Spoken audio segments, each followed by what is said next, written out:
I'm Bob Rice, and in today's episode, we're going to talk about the bump test. The bump test is one of the first things you have to do when you start to tune a controller. If we think about what the process methodology for tuning a loop is, we have to identify the loop we want to tune, we have to gather some bump test data, we fit a model, we generate tunings, we test them, we implement them, and we report them, right? So the second step is the bump test. The bump test is really critical to get right because it's going to help us define the behavior of the system. It's designed to help us understand cause and effect. How does the controller output impact the process variable? And there are a lot of different types of bump tests and a lot of different constraints on the types of testing that you can run. So let's talk about a few examples of different types of bump tests, talk about things like sample time and different ways to complete these tests in a very efficient manner without impacting operations. So let's talk about the three different types of tests that are most common. There's what's called a step test, which is a simple step of either the output or the set point. We have what is called a pulse test, which is simply stepping either the set point up and back down again. And then we have what's called a doublet test, right? A doublet test is actually stepping either the set point or controller output up, then dropping it below where we started, and then bringing it back again, okay? So let's talk a little bit about each of these tests in different types of scenarios. So let's talk about open loop tests. Open loop tests are where you are directly manipulating the output yourself. You can perform all of these tests in either open loop or closed loop. In open loop, you would step the controller output and the process variable would respond. In this case, it's going up. This would be a simple flow loop or a heat exchanger or something along those lines. We're going to talk about level control in a later episode. So this would be a simple step test. What's nice, it's quick, it's easy, it gets over pretty quick, right? You just move it once. But you only get data going in one direction. I get data going up. We may need to get data going up and down because the dynamics could be different. So that's where the pulse test comes into play. So we step the controller output up and then back down again, and our process variable is going to go up, and then it's going to come down. So we get data going up and down, so we get a little bit of information about the different directions, right? If the speed is different going up versus down, like in a heat exchanger or a temperature loop, for example. Okay? But the challenge is here that if my design level of operation or my normal operating temperature is like 100 degrees, that may be right here. So I'm at 100 degrees, but I only get data above it, right? I don't have any information below it. Additionally, you're often constrained by the operations team on how big of a test you can make.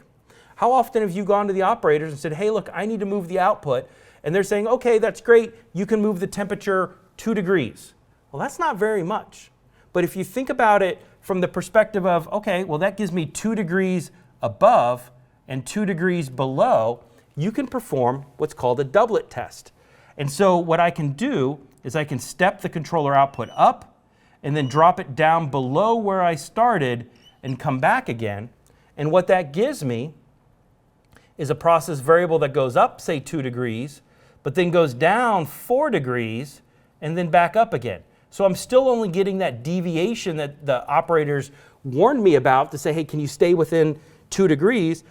Sure, I can do that. I could stay 2 degrees here, but I also get 2 degrees there, and this gives me a nice, wonderful 4-degree test. So I actually stayed within their rules, but still got a bigger test, which is kind of cool, right?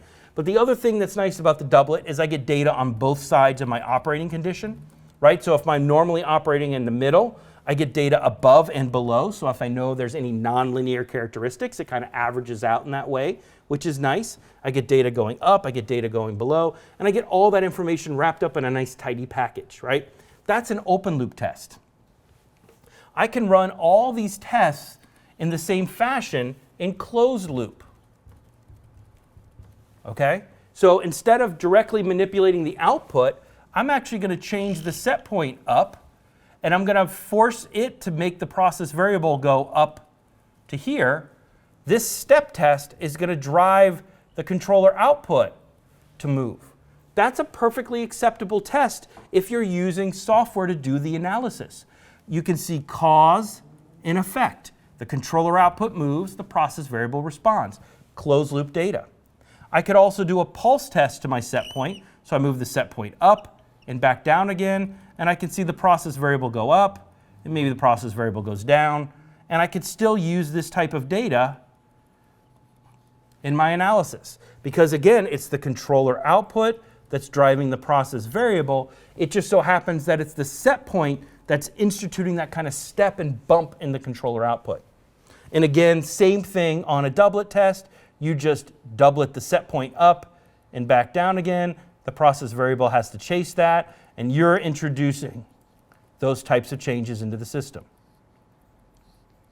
All right? So even though my controller output's an automatic, it's moving around lots of little bits, you can still use this type of data in software. The requirement, though, for using closed loop data is that when you are making these set point changes here, that the controller is tuned aggressively enough such that when you make that set point change, the controller output moves in a clear, sharp, crisp fashion, right? I want to see cause and effect.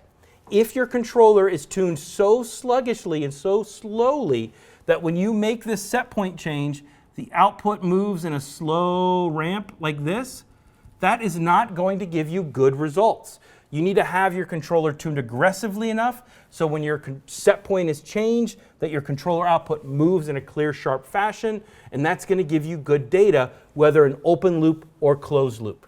Okay? The other factor you have to take into account when you're collecting this data is that your data historian is sampled fast enough to be able to see these results. You want to make sure you're picking up enough data to actually see this result.